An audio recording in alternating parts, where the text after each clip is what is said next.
اور کہا 40 روز کے بعد نینوا برباد کیا جائے گا۔ تب نینوا کے باشندوں نے خدا پر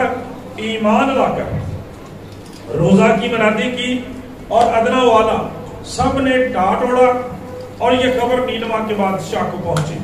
اور وہ اپنے تخت پر سے اٹھا اور بادشاہی لباس کو اتار ڈالا اور ٹاٹ اوڑ کر راکھ پر بیٹھ گیا۔ اور بادشاہ اور اس کے ارکان دولت کے فرمان سے نینوا میں یہ اعلان کیا گیا اور اس بات کی منادی ہوئی کہ کوئی انسان یا حیوان گلہ یا رما کچھ نہ چکھے اور نہ کھائے پیے،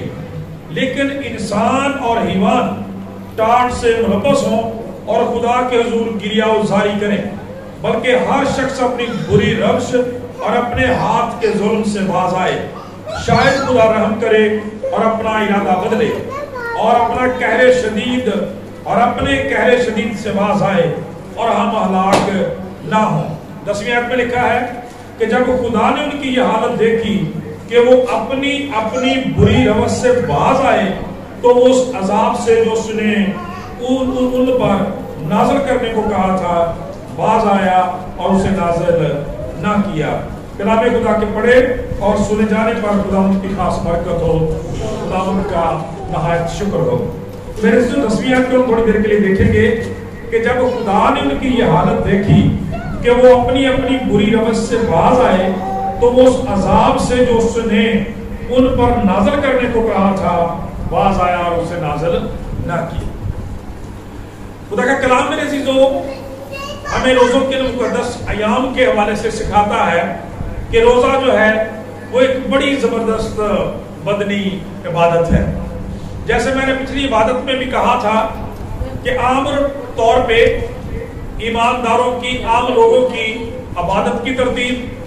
خدا کے کلام کو پڑھنے کا معمول، خدا کے ساتھ رفاقت و شراکت بات چیت کرنے کی حالت اور خدا کی تعریف، تمجید اور شکر گزاری کرنے کا معمول کوئی خاص نہیں ہوتا۔ لیکن آپ کو پتا ہے کہ جیسے یہاں ہمارے پڑھنے والے بیٹے بیٹیاں بچے موجود ہیں کہ جب آپ کو ایک سوال دیا جاتا ہے، ایک ہوم ورک دیا جاتا ہے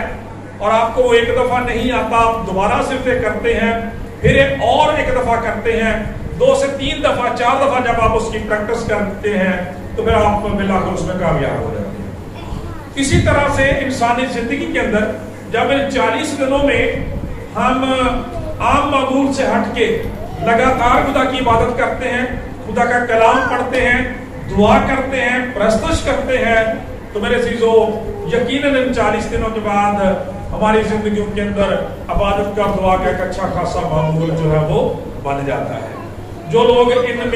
دنوں ایسا کرنے کی کوشش کرتے ہیں۔ اس لیے میں نے پچھلی دفعہ کہا تھا کہ جہاں تک عہد جدید کے مطابق ہم روزوں کو دیکھتے ہیں، بلکہ ساری بائبل مقدس میں یہ حقیقت ہے کہ جس طرح سے دوسری قوموں کے تعلق سے کہا جاتا ہے کہ روزے فرض ہیں، مسیحیوں پر اس حوالے سے بائبل مقدس میں کہیں کوئی جو ہے وہ حکم نہیں لگایا گیا۔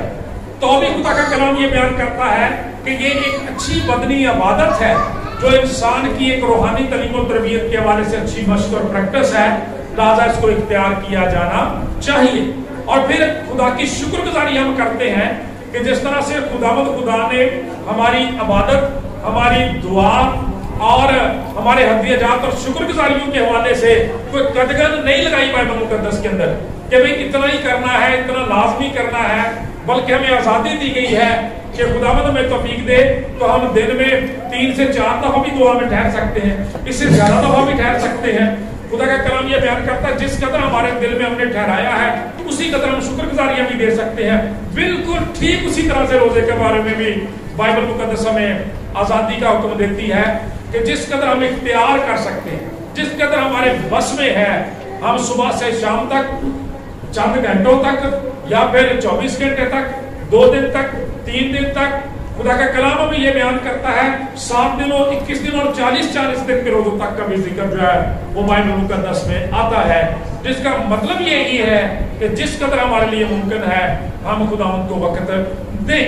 خدا کا کلام یہ بیان کرتا ہے کہ یہ عبادت ہمارے لیے رائے گاں نہیں جاتی،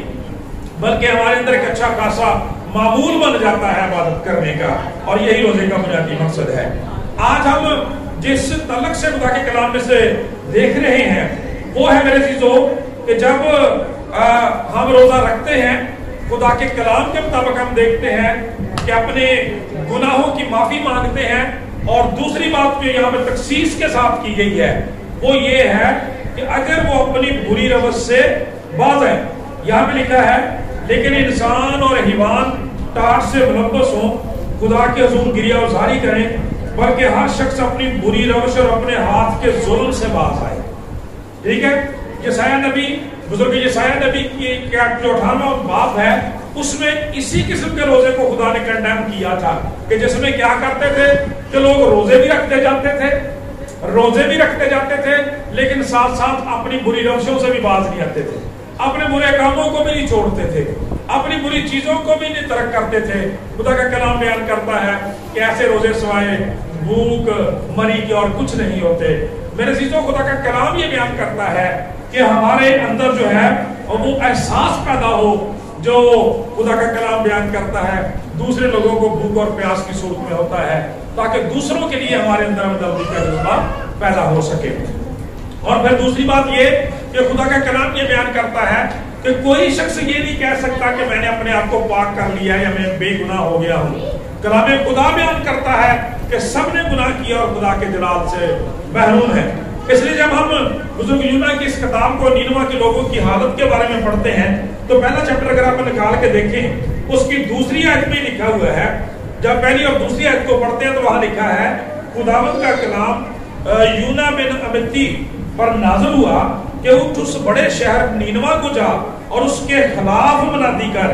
کیونکہ ان کی شرارت میرے حضور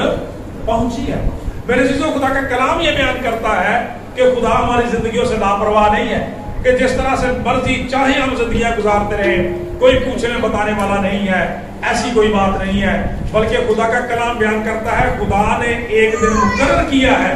جس دن ساری دنیا قوموں قبیلوں کو عدالت کے تخت کے سامنے جانا پڑے گا اور اپنے ان سارے کاموں کا جو جسم کے حوالے سے کیے ہیں یا روح کے حوالے سے کیے ہیں ان کا بدلہ پانا پڑے گا۔ لہذا خدا کا کلام یہ بیان کرتا ہے جب یہ شرارت خدا کا کلام بیان کرتا ہے ان کے گناہ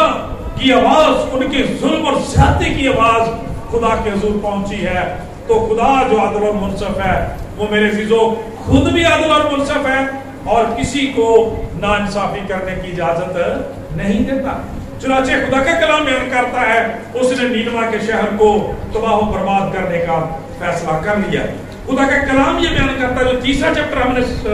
جہاں سے حوالہ پڑھا ہے وہاں پہ لکھا ہے کہ خدا کے کلام میں لکھا ہے اور خدا کا کلام دوسری بار یونا پر نازل ہوا۔ غور سے سنیں بھائی، خدا کا کلام بیان کرتا ہے پہلی دفعہ نازل ہوا کہ جا ان کو جا کے بتا دے کہ خدا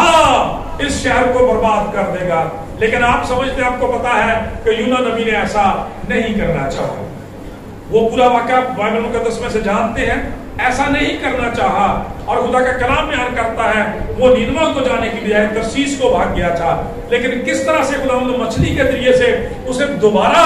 خدا کا کلام یہ بیان کرتا نینوا کی طرف لاتا ہے آپ جانتے ہیں۔ اس لیے خدا کا کلام کہتا ہے دوسری دفعہ خدا کا کلام دوبارہ اس میں نازل ہوا، اور بائبل مقدس کے اندر میں پتا چلتا ہے کہ جب دوسری دفعہ کوئی بات کی جاتی ہے تو وہ خدا کے فائنل ڈیسیجن کو، خدا کے حتمی فیصلے کی طرف اشارہ کرتی ہے، خدا کی بات مرضی کی طرف اشارہ کرتی ہے۔ لہذا خدا کا کلام میرے عزیزو ایک بات تو اس حوالے سے ہمیں یہ سکھاتا ہے کہ خدا